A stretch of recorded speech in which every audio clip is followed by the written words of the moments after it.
Di bawah gemerlap neon suram dan rintik hujan distrik kumuh Qingcheng, seorang pemuda berhudi coklat melangkah masuk ke sebuah klinik kotor berplang organ. "Bos, aku menjual ginjal.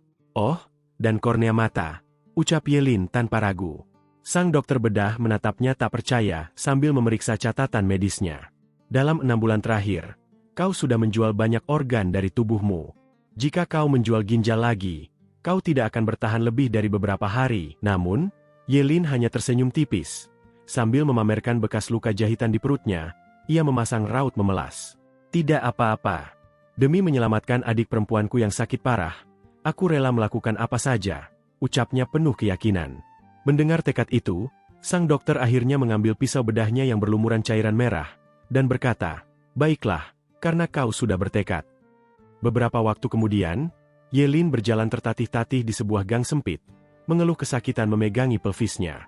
Namun, begitu memastikan tidak ada yang mengikutinya, ekspresinya seketika berubah. Ia menarik bajunya ke atas, memperlihatkan perban yang disumpal tumpukan uang kertas.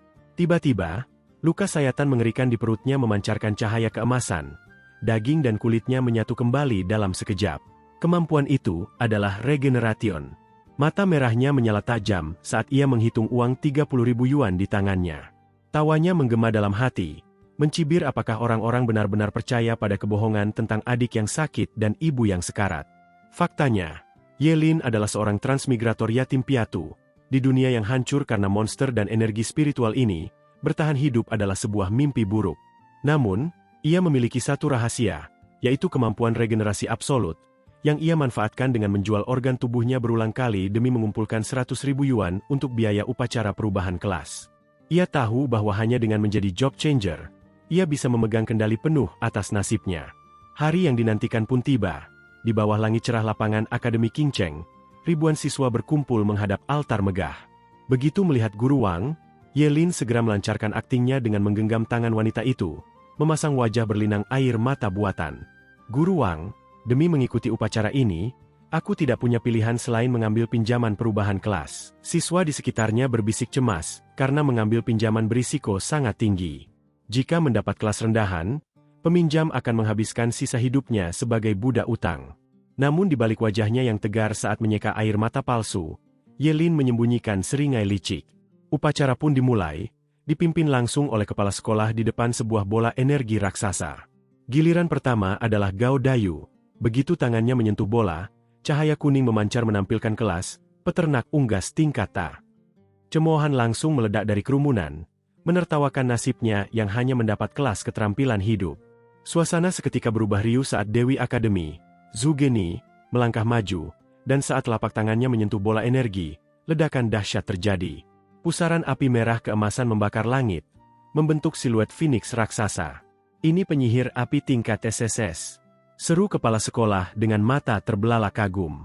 Para siswa menatap tak percaya, seketika sadar akan jurang kasta yang baru saja tercipta antara mereka dan Sang Dewi. Selanjutnya, "Yelin," panggil sang penguji. Yelin berjalan membelah kerumunan, sepenuhnya mengabaikan tatapan remeh dan bisik-bisik yang mengejeknya sebagai pemuda miskin nekat. Ia berdiri tegak di depan bola energi dan mengangkat tangannya. Begitu tangannya menyentuh bola, langit seketika menggelap. Bukan pusaran api yang muncul, melainkan pilar energi biru es masif yang membelah awan. Raungan gaib bergema bersamaan dengan munculnya siluet naga biru, memancarkan aura dingin yang mencekam seluruh kota. Tubuh Yelin diselimuti oleh pendaran cahaya terang. "Ini Yelin, kelas tempur penyihir terlarang tingkat SSS." Teriak kepala sekolah dengan tubuh gemetar, namun, kalimat itu seketika terputus dan wajah kepala sekolah tiba-tiba pucat pasi saat menyadari apa arti dari penyihir terlarang. Dalam sekejap mata, kekaguman di lapangan berubah drastis menjadi tawa merendahkan yang sangat kejam. Seorang penyihir terlarang? Kelas itu mengonsumsi kekuatan hidup untuk merapal mantra. Tidak ada penggunanya yang hidup melewati usia 25 tahun. Ejek seorang siswa diiringi gelak tawanya. Yang lain menyahut dan mencibirnya sebagai hantu berumur pendek yang akan mati muda karena sudah telanjur mengambil pinjaman. Bahkan dari kejauhan, Zhu Geni menatap Yelin dengan belas kasihan yang dingin, menganggap bahwa riwayat pemuda miskin itu sudah tamat. Di atas altar, dikelilingi cemoohan tajam dari teman-temannya, Yelin menundukkan kepalanya, bersiap memainkan peran terakhirnya dengan sempurna. "Kepala sekolah," Ucap Yelin dengan raut pilu. Bahkan jika aku hanya hidup sampai usia 25 tahun, aku akan terbakar terang dan membawa kejayaan bagi akademi. Tersentuh oleh tekad heroik pemuda malang di hadapannya, kepala sekolah menitikan air mata haru dan langsung berjanji membuatkan rencana pelatihan khusus untuknya. Namun, saat Yelin berbalik dan menuruni tangga, membelakangi ribuan siswa yang mengasihaninya, ekspresi pasrahnya lenyap tanpa sisa. Ia memegang ujung kacamatanya, menyembunyikan sebuah senyum miring yang sangat angkuh dan licik. Penyihir terlarang? Umur yang pendek? Batin Yelin, seringainya semakin melebar seiring hembusan angin yang menyapu wajahnya. Tapi apa hubungannya semua itu dengan tubuh abadiku? Di bawah langit senja yang memancarkan rona jingga di atas bangunan megah Akademi King Cheng, Yelin melangkah gontai membelah kerumunan siswa yang berhamburan pulang. Pemuda berhudi dan bertas punggung lusuh itu merasa sangat kelelahan. Aku harus cepat pulang dan tidur nyenyak. Batinnya berat. Namun, rencananya tertunda saat sang primadona akademi, Zhu Geni, tiba-tiba memanggilnya. Gadis bergaul merah itu langsung menawarinya posisi di timnya. Semakin sering seorang penyihir terlarang bertarung, semakin cepat mereka mati, ucapnya tanpa basa-basi. Ia berdalih tawarannya murni karena kepedulian antar teman sekelas. Namun, Yelin menolak ajakan itu dengan santai, lalu berbalik pergi meninggalkan Zhu Geni yang menggerutu kesal melihat keras kepalanya. Di sisi lain, Yelin sendiri keheranan mengapa Dewi Akademi itu mendadak peduli padanya. Ketenangan Yelin kembali pecah saat sekelompok berandal yang dipimpin Jiling Yu mencegatnya. Mereka mengejek kelas SSS milik Yelin dan sengaja memprovokasinya dengan menyombongkan kedekatan Zhu Geni dengan keluarga Ji. Jiling Yu meremehkannya, menganggap kelas penyihir terlarang tak akan bisa membawa Yelin ke puncak. Yelin menghela napas, merasa lelah karena wanita ternyata benar-benar sumber masalah. Ia mencoba menerobos pergi, namun kelompok itu malah mengepung dan mengolok-olok gubuk sempitnya. Jiling Yu dengan congkak menuntut Yelin memanggilnya ayah, demi sebuah posisi satpam di grup Ji, lalu menyuruhnya menggunakan gaji itu untuk membeli dupa bagi mendiang keluarga panti asuhannya. Mendengar panti asuhannya disinggung, ingatan tentang tragedi kebakaran hebat seketika berkelebat di benak Yelin. Matanya berkilat dengan cahaya merah dan biru yang mengerikan. Kemarahan, yang entah nyata atau sebatas sandiwara, mulai mendidih. Mengabaikan ejekan mereka yang semakin menjadi-jadi, aura Yelin meledak. Ia mengangkat tangannya, mengumpulkan kilatan petir biru yang menyilaukan di tengah pusaran angin yang menyapu debu. Para perundung itu seketika pucat pasi, sadar bahwa Yelin bersiap merapal mantra terlarang yang mengancam nyawa. Seberkas pilar petir biru masif menghantam tanah, menghancurkan paving dan menghempaskan Jiling Yu beserta anteknya. Apa kau sudah gila? Yelin menantang mereka dengan tatapan dingin, membuat kelompok itu lari terbirit-birit menaiki tangga ketakutan. Begitu mereka lenyap, senyum meremehkan muncul di wajah Yelin. Namun, tak lama berselang, ia tersungkur memegangi perutnya. Lambung duodenumnya terasa sakit luar biasa akibat mengorbankan organ tersebut. Dari balkon gedung di bawah cahaya bulan purnama, Zhu Geni menyaksikan insiden itu dengan tatapan dingin. Ia merasa kecewa karena Yelin membuang nyawanya hanya demi membalas hinaan, menganggap pemuda itu tak akan berumur panjang dan tak pantas berdiri di sampingnya. Malam itu, Yelin menyusuri gang kumuh dan gelap menuju kamar sempitnya. Duduk di tepi sofa usang, ia mempelajari antarmuka sistem berwarna biru di hadapannya. Ia mulai memahami mekanismenya, mengorbankan duodenum memanggil petir biasa, mengorbankan kandung kemih memanggil Kui Waterin Thunder, dan mengorbankan jantung memanggil Life Ending Purple Thunder. Ia menyadari bahwa memanggil mantra puncak seperti Ultimate Kiss Divine Thunder, sama saja dengan menandatangani surat kematiannya sendiri. Yelin lalu merebahkan diri, mencengkeram kepalanya yang berdenyut hebat akibat efek samping dari proses regenerasi tubuhnya, dan mengeluh kelelahan. Di saat yang sama, dalam ruangan kantor mewah yang menghadap lampu kota malam, Jiling Yu merengek menuntut ayahnya untuk membalas dendam dan menghabisi Yelin. Ayahnya yang tenang menghisap rokok, menolak mentah-mentah ide itu karena melenyapkan pemegang kelas SSS terlalu berisiko dan tak menguntungkan. Menganalisis tindakan Yelin yang menurutnya sangat emosional, sang ayah menginstruksikan putranya untuk menggunakan uang keluarga Ji demi mengeksploitasi kelemahan sang musuh. Sebuah rencana licik tanpa perlu ada cairan merah yang tumpah pun mulai disusun. Keesokan paginya, Akademi King Cheng dipenuhi hiruk-pikuk dan spanduk besar untuk menyambut ujian uji coba Dungeon antar sekolah. Yelin datang melangkah gontai dengan keadaan mengantuk, diiringi bisik-bisik siswa lain tentang insiden semalam. Tiba-tiba, Jiling Yu menghampirinya dengan senyum yang dipaksakan, menyodorkan sekantong sarapan dan susu. Ye Lin curiga makanan itu beracun, namun Jiling Yu membantahnya. Berdalih ia justru ingin berterima kasih karena sambaran petir Ye Lin telah menyadarkannya dari kehidupannya yang membingungkan. Ye Lin memintanya langsung ke intinya. Dengan patuh, Jiling Yu membungkuk 90 derajat dan memohon untuk diakui sebagai pengikut atau adik kelasnya. Ye Lin yang sedang minum hampir tersedak, tak percaya melihat sandiwara tersebut. Namun, menyadari bahwa ini adalah taktik yang sudah direncanakan secara mendalam, Ye Lin membalas senyum miring dan memutuskan untuk memanfaatkan situasi dengan menagih uang saku. Tanpa ragu, Ye Lin meminta transfer 2 juta yuan ke rekeningnya. Meski panik dan berkeringat dingin mendengar nominal yang mahal tersebut, Jiling Yu terpaksa menuruti dan segera menyuruh ayahnya mengirim uang itu. Di dalam stadion raksasa, portal pusaran biru telah terbuka. Pengumuman bergema menyambut para kandidat, diiringi sorak-sorai kemenangan dari para siswa. Ye Lin dan Zhu Geni berdiri menonjol di barisan terdepan. Melihat hal ini, kepala sekolah Qing Cheng dengan angkuh menyombongkan keluhan palsu tentang betapa frustrasinya memiliki 2 murid pemegang kelas SSS sekaligus. Kesombongannya membuat para kepala sekolah akademi lain muak. Mereka menyindirnya dan langsung pergi meninggalkannya dengan kesal. Saat instruksi memasuki portal diberikan, Zhu Geni kembali menawarkan aliansi kepada Ye Lin. Ye Lin kembali menolak dengan wajah datar, membuat sang Dewi Akademi murka dan mencapnya sombong karena ingin cepat mati. Tanpa mempedulikannya, Ye Lin melesat masuk ke dalam portal. Ia mendarat sendirian di sebuah hutan hijau yang lembab, menyadari bahwa ujian ini menerapkan sistem teleportasi acak. Tiba-tiba, seekor monster leopard cat menerkamnya dari balik semak. Dengan santai, Ye Lin menyebutnya, kucing kecil, lalu mengangkat tangan untuk memanggil aliran petir biru yang mengerikan. Sambaran petir raksasa itu langsung menghancurkan sang monster beserta tanah di sekitarnya. Namun, saat layar sistem muncul dan hanya memberinya hadiah 10 XP, Ye Lin menepuk dahi dengan jengkel.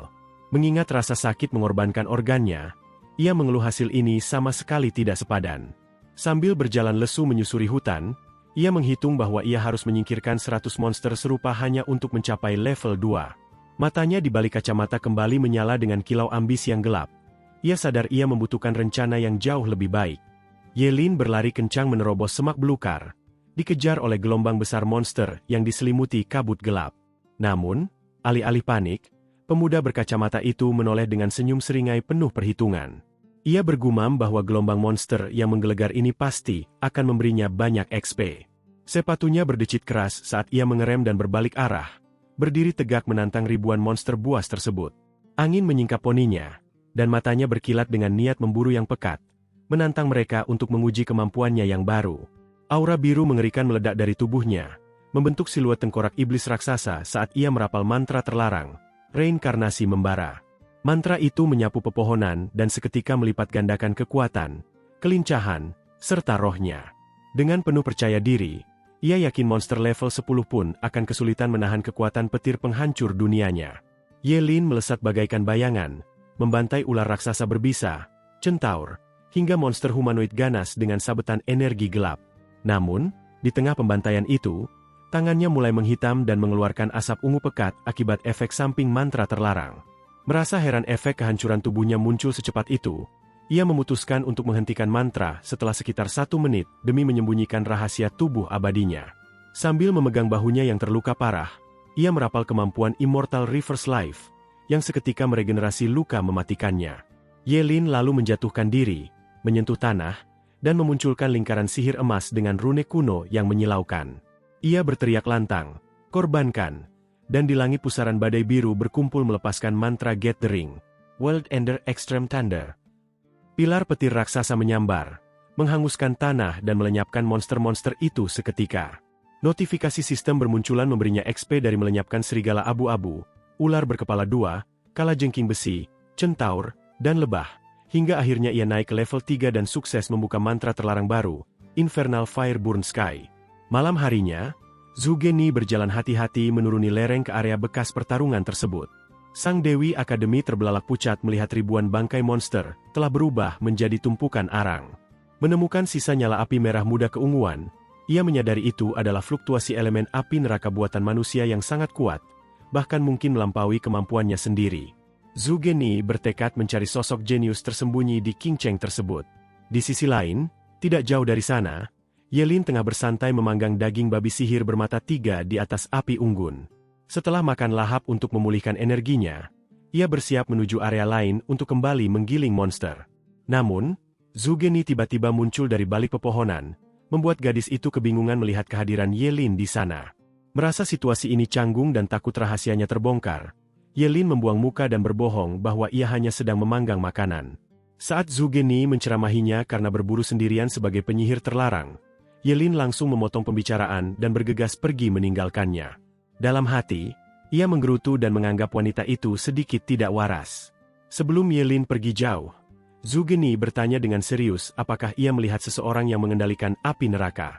Dengan kaku, Yelin berbohong dengan menunjuk ke sembarang arah, beralasan ia melihat pria tampan pergi ke sana. Yelin kemudian berlalu pergi, menyadari ia tidak bisa menggunakan mantra api neraka untuk sementara waktu agar tidak ketahuan. Berjalan sendirian menembus malam dengan perasaan kesal terhadap Yelin, Zugeni tiba-tiba dikejutkan oleh sesosok monster raksasa bertaring mengerikan yang melompat dari pohon. Itu adalah Dragon Blood Beast level 8 yang menerkam buas, membuat Zugeni panik karena ia sadar tak punya peluang menang. Sempat merutuki Yelin yang ia sebut sebagai pengecut yang melarikan diri, Zugeni tetap memberikan perlawanan dengan menembakkan rentetan bola api keemasan. Namun, ledakan demi ledakan api itu sama sekali tidak melukai monster tebal tersebut. Saat monster itu melompat tinggi membelah langit untuk memberikan serangan penutup, perisai api pertahanan terakhir Zugeni hancur lebur layaknya kertas. Ia menjerit dan terhempas ke tanah, membuat gaunnya terkoyak dan tubuhnya terluka. Menatap monster yang bersiap memuntahkan lahar panas dari mulutnya, Zugeni tersenyum getir dan pasrah pada ajalnya, menyesali kesombongannya di Dungeon pemula ini. Namun, tepat di detik terakhir, sebuah suara berwibawa menggema, "Jaga sikapmu." Gelombang api neraka raksasa berwarna merah gelap menyapu dari belakang, melahap Dragon Blood Beast itu hingga hangus menjadi debu dalam sekejap. Zugeni menatap kosong, pupil matanya bergetar hebat tak percaya monster level 8 musnah begitu saja oleh api neraka. Sesosok misterius melangkah maju, meninggalkan jejak api merah di atas batang pohon. Sang penyelamat mengenakan hoodie bertudung dan masker hitam, dengan aura api neraka merah kebiruan yang sangat pekat mendominasi sekelilingnya. Di balik penyamaran sempurna itu, sosok tersebut sebenarnya adalah Yelin. Saat Zugeni dengan penuh rasa hormat berterima kasih dan menanyakan namanya, sosok misterius itu menunduk dengan sorot mata tajam. Dengan nada dingin, ia menjawab, "Panggil aku Ling Ye." Ling, dari dini hari, dan Ye, dari malam hari. Sambil menyentuh dadanya yang terekspos, Zugeni mencoba bangkit, menanyakan asal sekolah sosok itu dan menawarkan balasan budi. Di balik penyamarannya, Yelin melirik dari sudut matanya dengan jengkel, memaki gadis itu bodoh dalam hati karena ia tidak butuh ucapan terima kasih. Tanpa mempedulikannya, ia terus melangkah melewati Zugeni dengan api karma merah kebiruan yang masih berkobar, dan menjawab dingin bahwa ia hanya kebetulan lewat. Saat Zugeni memintanya menunggu, Yelin tak menghentikan langkahnya. Ia hanya menoleh sedikit, memberikan peringatan tajam agar tidak mengikutinya karena binatang iblis di depan terlalu kuat. Yelin juga menyarankan agar gadis itu mengganti bajunya yang hancur. Namun, menatap punggung penyelamatnya yang kian menjauh di kegelapan, Zugeni berteriak dengan tekad membara bahwa suatu hari nanti ia akan menyusul dan berdiri di sisinya. Di bagian hutan yang lebih dalam dan sepi, Yelin melompat turun dari sebuah tebing batu kecil. Ia mendarat dengan mulus lalu menyingkap maskernya, kembali ke wujud aslinya yang berkacamata. Sambil membenarkan tali hoodie-nya, ia menghela napas panjang dan mengeluh bahwa wanita bodoh itu telah membuang banyak waktunya untuk naik level. Tiba-tiba, antarmuka sistem berwarna emas muncul di udara. Yelin awalnya memandang sinis, mengeluhkan bahwa kelas penyihir terlarang adalah profesi berumur pendek karena mantranya mengorbankan umur. Namun, matanya seketika melebar ketika membaca baris berikutnya dari sistem. Mantra terlarang, tak bisa mati. Sistem menjelaskan bahwa dengan mengorbankan 2 tahun dari umur mereka, penyihir terlarang akan mendapatkan kekebalan terhadap satu serangan mematikan. Sebuah pencerahan gila seketika menghantam pikirannya. Mengepalkan tangannya yang memancarkan aura sihir emas hangat, ia menyadari bahwa mantra ini adalah sebuah anugerah. Dengan ini, ia tidak perlu lagi takut ditikam dari belakang, dan yang lebih mengerikan, ia bisa kebal terhadap efek kematian dari mantra terlarang lain yang mengharuskannya mengorbankan jantung atau kepala. Menengadah ke arah pegunungan kelam dengan senyum seringai penuh kemenangan, Yelin merentangkan tangannya seolah ingin menaklukkan seluruh Dungeon. Ia kini menyadari bahwa ia bisa bertani untuk level tanpa batasan apapun. Hari ketiga tiba. Cahaya matahari siang menyinari stadion raksasa yang kini dipenuhi lautan manusia yang bergemuruh menyambut hari terakhir ujian. Di tribun, para orang tua sudah merasa puas jika anak mereka bisa mencapai level 8. Sementara itu, di dekat portal dimensi biru raksasa, para kepala sekolah akademi berkumpul. Kepala sekolah King Cheng menyapa dengan senyum lebar dan angkuh, membanggakan dua pengubah kelas tingkat SSS miliknya. Namun, kepala sekolah berbaju garis-garis dan abu-abu mendengus sinis, mengingatkan bahwa rekor level tertinggi kota King Cheng di dalam alam rahasia masih dipegang oleh siswa kepala sekolah Su di level 11. Kepala sekolah King Cheng melipat tangannya, tetap percaya diri bahwa siswanya bisa memecahkan rekor itu. Perdebatan mereka terhenti oleh langkah kaki Tuan Zhuge Qianxing, seorang astrolog tingkat atas yang necis dengan kacamata monokle dan mantel coklat panjang. Kehadirannya membuat para kepala sekolah terkejut dan menunduk hormat. Ia datang secara khusus untuk menyambut putrinya, Nini, yang ia sebut sebagai kebanggaan akademi. Tiba-tiba, portal biru raksasa berdesir hebat meski waktu ujian belum berakhir. Zhuge Ni melangkah keluar melintasi padang rumput hijau stadion. Kepala sekolah dan ayahnya segera menyambutnya dan bertanya antusias mengenai levelnya. Zhuge Ni tersenyum penuh kemenangan dan merentangkan tangan. Sebuah teks holografik raksasa meledak di atas kepalanya. Zhuge Ni, penyihir elemen api, level 12. Ia menegaskan bahwa dirinya sudah mencapai level 12. Melihat angka itu, para kepala sekolah senior ternganga lebar dengan keringat dingin menetes di dahi mereka. Mereka menjerit tak percaya melihat rekor tersebut hancur. Kepala sekolah King Cheng tertawa terbahak-bahak. Kebanggaannya meledak. Sang ayah memujinya namun sedikit menegur, mengatakan ia bisa mencoba mencapai level 13 jika tidak keras kepala keluar lebih awal. Zhuge Ni beralasan di dalam terlalu membosankan dan XP yang didapat sedikit. Namun, niat aslinya terungkap lewat tatapan tajamnya ke arah portal. Ia keluar lebih dulu hanya demi menemukan sang penyelamat misterius, jauh di kedalaman Dungeon, di sebuah area bersalju dengan pepohonan mati dan tanah hangus. Ye Lin bersin keras dan mengusap hidungnya. Ia berdiri kebingungan di tengah hamparan salju karena tempat itu tidak dingin, mengira ada seseorang yang sedang memarahinya. Area di sekitarnya sunyi senyap tanpa kehidupan. Binatang iblis di zona level 10 sudah habis dibantainya. Memutuskan untuk memperluas pencarian, ia mengangkat tangannya yang mengeluarkan aura sihir merah dan biru kehijauan. Sistem memunculkan mantra terlarang, tarian mendadak. Mantra ini memungkinkan penyihir terlarang mengorbankan organ untuk mendapatkan 10 kali lipat kelincahan selama 1 jam. Dengan kilau ambisi gila di matanya, Ye Lin berteriak, "Aku mengorbankan ginjalku." Cahaya biru kehijauan meledak dari kakinya, dan ia melesat menembus hutan layaknya bayangan kilat. Ia berseru kegirangan, menyadari bahwa kecepatan mengerikan ini bahkan melampaui kemampuan seorang eksekutor level 50. Tubuhnya meluncur di udara membelah pepohonan lebat, hingga akhirnya mendarat di hadapan sekelompok monster serangga bersayap dengan mata merah menyala. Senyum mengembang di wajahnya, mengklaim mereka semua adalah miliknya. Sambil melayang di udara, ia memanggil aliran petir biru yang jauh lebih besar dan ganas. "Aku mengorbankan kandung kemihku," teriaknya, mengaktifkan Forbidden Spell, World Destroying Raging Thunder. Pilar petir raksasa menyambar dari langit, membumi hanguskan kawanan monster itu hingga tak tersisa menjadi abu. Di luar Dungeon, suasana stadion berubah tegang menjelang akhir waktu ujian. Siswa-siswa berhamburan keluar dari portal menangis histeris dengan tubuh penuh luka, ketakutan karena hampir kehilangan nyawa mereka. Di dekat portal, Zhuge Ni berdiri tegak namun raut wajahnya mulai cemas, bertanya-tanya mengapa Ling Ye belum juga muncul. Saat pembawa acara mengumumkan sisa waktu ujian tinggal 5 menit lalu menyusut menjadi 3 menit, kepala sekolah King Cheng malah tampak celingukan mencari siswa kelas SSS-nya yang satu lagi. Zhuge Ni menggigit bibirnya, matanya tak lepas dari pusaran energi biru portal, meyakinkan dirinya bahwa ia tidak mungkin merindukan sosok itu karena ia sudah menunggu sepanjang waktu. Tiba-tiba, portal berdesir dan siluet laki-laki melangkah keluar, membuat mata sang Dewi Akademi berbinar penuh harap. Namun, saat sosok itu terungkap sepenuhnya, harapannya hancur berkeping-keping. Itu bukanlah sang pahlawan berjubah gelap, melainkan wujud asli Ye Lin yang berkacamata dengan penampilannya yang lusuh. Nada suara Zhuge Ni langsung berubah tajam, dipenuhi kekecewaan dan rasa muak. "Ye Lin? Mengapa malah kau?" desisnya. Ye Lin yang baru saja selesai memusnahkan monster menatapnya datar, membalas tanpa dosa bahwa waktunya sudah habis. Zhuge Ni memalingkan wajahnya dengan jijik, kembali ke sifat angkuhnya, menyuruh Ye Lin meninggalkannya. Alis Yelin bertaut kebingungan dengan perubahan sikap mendadak tersebut. Bertanya-tanya apakah gadis itu sudah gila. Ketegangan yang canggung itu seketika dipecahkan oleh suara kepala sekolah Qing Cheng yang berlari menghampiri Yelin dengan mata berbinar-binar penuh antisipasi.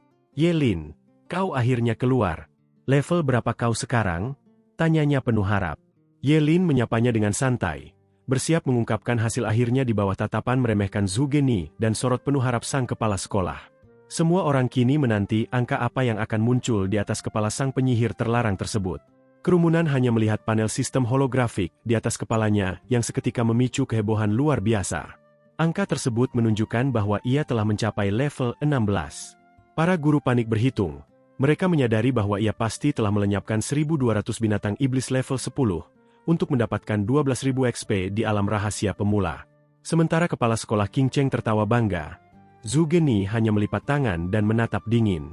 Yelin naik level dengan cepat karena ia menggunakan mantra terlarang tanpa pertimbangan apapun. Gosip menyebar di antara para siswa, mencibir bahwa Yelin bertindak bodoh karena menukar umur, yang diakini tak akan melewati 20 tahun, demi ketenaran sesaat. Mendengar cibiran itu, kepala sekolah Su dari akademi saingan memprovokasi bahwa kepala sekolah Qing Cheng sengaja memanfaatkan nyawa muridnya, sehingga memicu perdebatan sengit di antara mereka. Menyadari panggung ini sempurna untuknya, Yelin memasang wajah sendu dan memegang dadanya. Ia berakting seolah ia adalah pahlawan tragis yang bertindak atas kemauan sendiri, rela mati muda demi membuktikan diri karena berasal dari keluarga miskin. Akting manipulatif kelas Oscar itu memukau Zhu Geqianxing, yang langsung memujinya dan menyodorkan kartu nama elegannya. Namun, Zhu Geni melangkah maju dengan merengut, bersikeras bahwa Ling Ye, seorang jenius sejati, akan keluar dengan level lebih tinggi. Bingung dengan nama yang belum pernah mereka dengar, para kepala sekolah dan Tuan Zhu gesaling berpandangan. Di balik wajah tenangnya, Yelin memutar bola matanya dan mencibir kebodohan gadis itu dalam hati, lalu pamit pulang untuk beristirahat menjelang ujian formal. Tak lama setelah ia pergi, portal tertutup rapat. Zhu Geni panik mencari Ling Ye dan menyalahkan Yelin.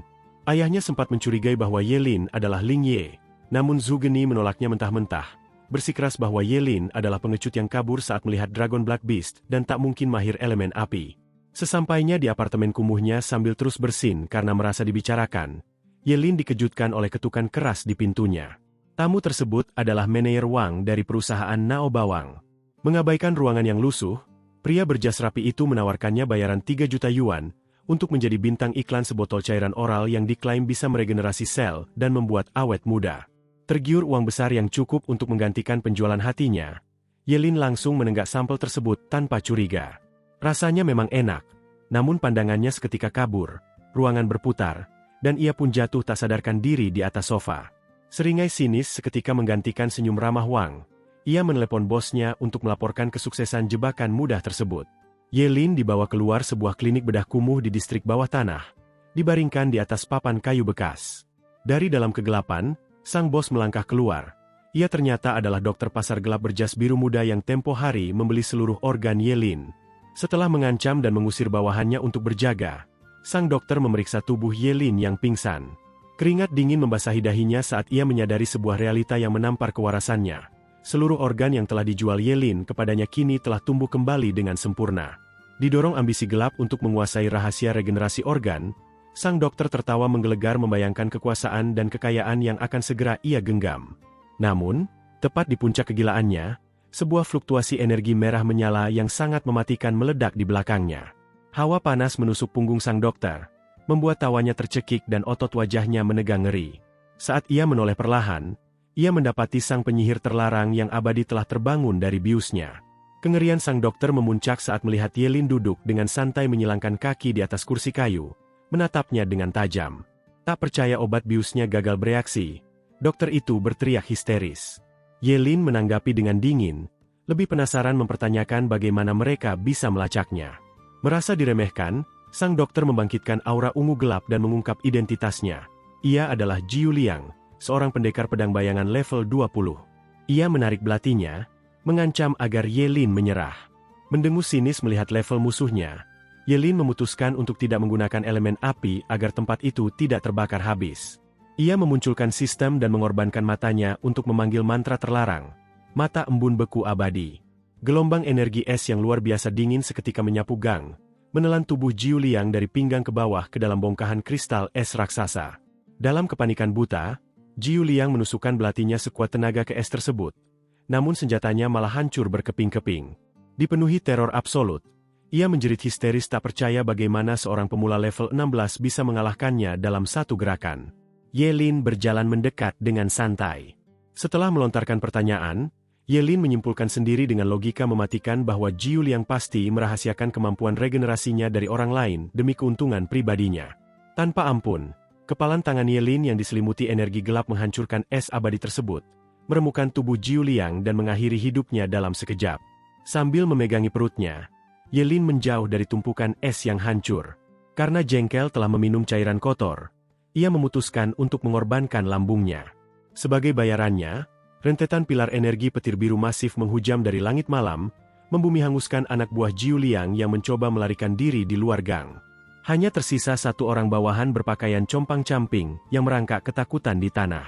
Sambil mengalirkan petir biru yang menyilaukan di tangannya, Ye Lin menginterogasi pria memelas itu. Dihadapkan pada kematian instan, bawahan itu menjerit bahwa dalang utamanya adalah bos besar mereka, Ken Sen, sang raja bawah tanah Qing Cheng. Mendengar nama itu, aliran petir di tangan Ye Lin memudar. Ia menyentuh dagunya, teringat bahwa Ken Sen adalah salah satu dari 10 dermawan teratas di kota tersebut. Memasukkan tangan ke sakunya dan membelakangi pria bersujud itu, Ye Lin menatap gedung pencakar langit di kejauhan sambil bergumam bahwa situasi ini mulai menjadi merepotkan. Bersamaan dengan langkah kakinya menjauh, sebuah pilar petir raksasa menyambar tepat di belakangnya, membungkam jeritan terakhir sang bawahan dalam ledakan cahaya. Di bawah langit malam itu, sebuah perang baru antara sang penyihir terlarang melawan raja bawah tanah Qing Cheng tak lagi terelakkan. Di sudut tergelap kota, jauh dari kemilau kehidupan akademi, terletak pasar gelap bawah tanah Qing Cheng. Di sebuah ruangan remang-remang yang dihiasi patung Buddha batu kuno, Ken Sen, sang bos dunia bawah, duduk di atas sofa mewahnya. Pria bertubuh kekar dengan kemeja abu-abu berkerah terbuka dan jas longgar itu, menghisap cerutunya dengan wajah memerah karena murka. "Apa katamu? Zihu menghilang?" Geram Ken Sen, menatap tajam bawahan berkepala plontos di hadapannya. Sang bawahan menelan ludah. Keringat dingin membasahi pelipisnya saat ia melaporkan bahwa ia kehilangan kontak dengan Zihu sejak setengah jam yang lalu. Ken Sen mencondongkan tubuhnya ke depan, memancarkan aura yang sangat mengancam ketika ia mengonfirmasi bahwa bawahannya itu lenyap setelah mengejar seorang siswa miskin. Dengan suara bergetar, sang bawahan menjelaskan bahwa saat orang-orang mereka tiba di lokasi, tempat itu telah hangus terbakar, sebuah jejak yang hanya bisa ditinggalkan oleh seorang awakener elemen api. Mendengar laporan tersebut, urat kemarahan seketika menonjol di leher Ken Sen. Ia bangkit berdiri dengan tiba-tiba, melepaskan gelombang energi dahsyat yang membuat lantai batu di sekitarnya retak dan hancur berkeping-keping. Dengan suara menggelegar yang memenuhi ruangan bawah tanah itu, ia memerintahkan pasukannya untuk menyelidiki dan menemukan pelakunya dengan cara apapun, sebuah perintah yang langsung disanggupi dengan cepat oleh sang bawahan. Keesokan paginya, di bawah langit biru yang cerah, Ye Lin berjalan menaiki tangga batu putih menuju sebuah rumah megah bak istana. Di balik penampilannya yang masih mengenakan hoodie usang dan tas ransel putih, ia disambut oleh Jiling Yu yang telah menunggunya dengan senyum lebar yang terlihat dipaksakan. Setelah berbasa-basi sebentar, Jiling Yu tiba-tiba mengungkit janji mengenai uang 2 juta yang diminta Ye Lin hari sebelumnya. Langkah Ye Lin terhenti, dan ia menatap tajam pemuda pirang itu seolah tersinggung. Sambil merangkul bahu Jiling Yu, Ye Lin memulai manipulasi halusnya, menyatakan bahwa karena Jiling Yu memanggilnya bos, maka uang tak lagi penting dan ia sudah menganggap tempat itu seperti rumahnya sendiri. Jiling Yu tersenyum licik dalam hati, meremehkan Ye Lin yang ia anggap sebagai orang miskin berpikiran sederhana. Namun, ia sama sekali tidak menyadari bahwa Ye Lin jauh lebih licik darinya. Di balik kacamata bulatnya, mata merah Ye Lin menyiratkan rencana gelap. Ia sengaja berlindung di kediaman keluarga Ji karena yakin Ken Sen tidak akan berani mengirim orang untuk menyerangnya di sana. Saat memasuki aula utama yang dihiasi tangga melingkar dan lampu gantung kristal raksasa, Ye Lin disambut oleh 10 pelayan wanita berseragam hitam putih ketat yang membungkuk serempak memanggilnya Tuan Muda. Terbelalak melihat pelayan dengan pakaian sangat terbuka itu, Ye Lin hanya bisa bergumam sinis dalam hati tentang betapa berbedanya gaya hidup orang kaya. Melihat reaksi bos barunya, Jiling Yu dengan santai menawarkan para pelayan itu untuk dikirim ke kamar Ye Lin. Meski awalnya menanggapi dengan jahil, Ye Lin akhirnya mundur dengan canggung saat para wanita itu mulai mengerumuninya. Jilin Yu tertawa dan menyuruh Yelin segera berganti pakaian, karena hari ini, ia akan membawanya ke sebuah acara besar. Tak lama, mereka tiba di aula lelang Zhenbao yang sangat megah dan luas. Ratusan elit King Cheng berjas mahal dan gaun malam elegan berkumpul di atas karpet merah. Penampilan Yelin kini telah berubah tajam dengan jaket hitam modis beraksen merah, kemeja putih, dan celana taktis, walau kacamatanya tetap setia bertengger di hidung. Saat Jilin Yu antusias menjelaskan tentang lelang elit tersebut, Yelin justru mengabaikannya. Perhatiannya sepenuhnya terkunci pada meja prasmanan panjang yang menyajikan daging panggang mewah, keju, dan anggur. Meninggalkan Jilin Yu begitu saja untuk mengisi perutnya, Yelin beralasan ia sangat kelaparan. Menatap punggung Yelin yang asyik memilih makanan, raut wajah Jilin Yu berubah sinis dan penuh rasa jijik, mencibir bahwa orang miskin yang belum pernah melihat dunia luar akan selalu miskin. Di tengah pesta yang dipenuhi intrik elit ini, tak ada satupun dari mereka yang menyadari bahwa badai kemurkaan sang raja bawah tanah tengah mengintai dari bayang-bayang, siap mengubah pelelangan ini menjadi panggung pertumpahan cairan merah. Di sudut meja prasmanan, Yelin dengan rakus menjejalkan sepotong sate dan sepiring penuh daging ke mulutnya. Ia mengeluh dalam hati bahwa ia harus makan banyak sebagai kompensasi, karena semalam telah mengorbankan sebelah lambungnya. Namun, sesi makannya terhenti oleh sapaan yang tak asing. Di belakangnya, Zhu Geni berdiri dengan gaun merah ketat bersama seorang gadis berambut biru keperakan bernama Liu Yanwei. Saat Liu Yanwei menanyakan identitas pria berkacamata itu, Yelin hanya menghela napas malas dalam hati, keheranan mengapa ia selalu tidak sengaja bertemu dengan gadis yang ia anggap bodoh tersebut. Dengan raut wajah merendahkan, Zhu Geni melipat tangan dan menjelaskan pada temannya bahwa Yelin bukanlah jenius elemen api yang mereka temui sebelumnya, melainkan seorang pengecut yang melarikan diri dan meninggalkannya dalam bahaya di alam rahasia. Menganggap pertemuan itu membawa sial, Zhu Geni langsung menarik lengan Liu Yanwei pergi menjauh. Yelin hanya diam menatap punggung mereka dengan senyum miring, membayangkan betapa terkejutnya Zhu Geni jika ia kelak tahu bahwa dirinya adalah sosok Ling Ye, sang penyelamat misterius. Belum sempat Yelin menghabiskan makanannya, sekelompok pemuda elit berjas rapi menghampirinya, dipimpin oleh Jilin Yu yang dengan bangga memperkenalkan Yelin sebagai bosnya. Teman-teman Jilin Yu awalnya menatap Yelin dengan dahi berkerut, merasa diremehkan dan melontarkan cemoohan karena status Yelin sebagai orang biasa. Namun, cemoohan itu seketika sirna dan berubah menjadi kekaguman absolut saat Jilin Yu mengungkapkan bahwa bosnya itu berada di level 16, memecahkan rekor tertinggi di alam rahasia pemula.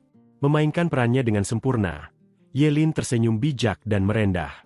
Sambil menatap langit-langit seolah memendam penyesalan, ia memancing para pemuda itu dengan ide untuk membawa mereka keluar kota demi menaikkan level, sehingga mereka bisa mendapat nilai bagus di ujian akhir. Mata para elit muda itu berbinar penuh harap, meski sempat ragu karena larangan keluar kota. Begitu antusiasme mereka tersulut, Yelin memasang wajah murung dan membeberkan masalah kecilnya. Ia memiliki level tinggi, namun tidak punya satupun peralatan tempur, equipment. Terjebak telak dalam manipulasi Yelin, Jilin Yu dengan penuh semangat berjanji akan membelikan barang apapun yang Yelin inginkan di pelelangan ini, karena ayahnya pasti akan mendukung biaya tersebut demi nilai ujian yang sempurna. Tak lama berselang, lampu di area prasmanan meredup sementara sorot lampu panggung menyorot King King, sang juru lelang. Dengan suara merdunya, ia menyambut para hadirin dan langsung membuka lelang dengan barang pertama, sebuah gulungan keterampilan tingkat epic tier, elemen api yang sangat diidamkan oleh para penyihir. Harga awal yang dibuka di angka 50.000 langsung, memicu adu tawaran agresif yang dengan cepat meroket hingga 600.000. Namun, persaingan sengit itu diakhiri seketika oleh suara bariton penuh otoritas milik Zhu Geqianxing. Pria berkacamata monokle yang tak lain adalah ayah Zhu Geni itu menawar langsung di angka 3 juta, membuat seluruh aula terkesiap kagum hingga barang itu resmi terjual kepadanya. Dari sudut ruangan, Yelin yang masih mengunyah makanannya mengamati transaksi mencengangkan itu dengan tenang. Ia menyadari bahwa ayah Zhu Geni rela menghabiskan dana fantastis demi sebuah buku keterampilan, membuktikan betapa berbedanya kehidupan mereka yang bergelimang harta. Meski begitu, senyum percaya diri terukir di wajah Yelin, karena sebagai seorang penyihir terlarang, ia sama sekali tidak membutuhkan gulungan keterampilan apapun. Setiap jurus yang ia gunakan adalah mantra mematikan. Kini, dengan dompet berjalan bernama Jilin Yu di sisinya, barang berharga macam apa yang sebenarnya sedang diincar oleh Yelin di pelelangan ini? Dan kapankah bayang-bayang gelap Ken Sen akan menyergap dan mengacaukan malam yang glamor ini?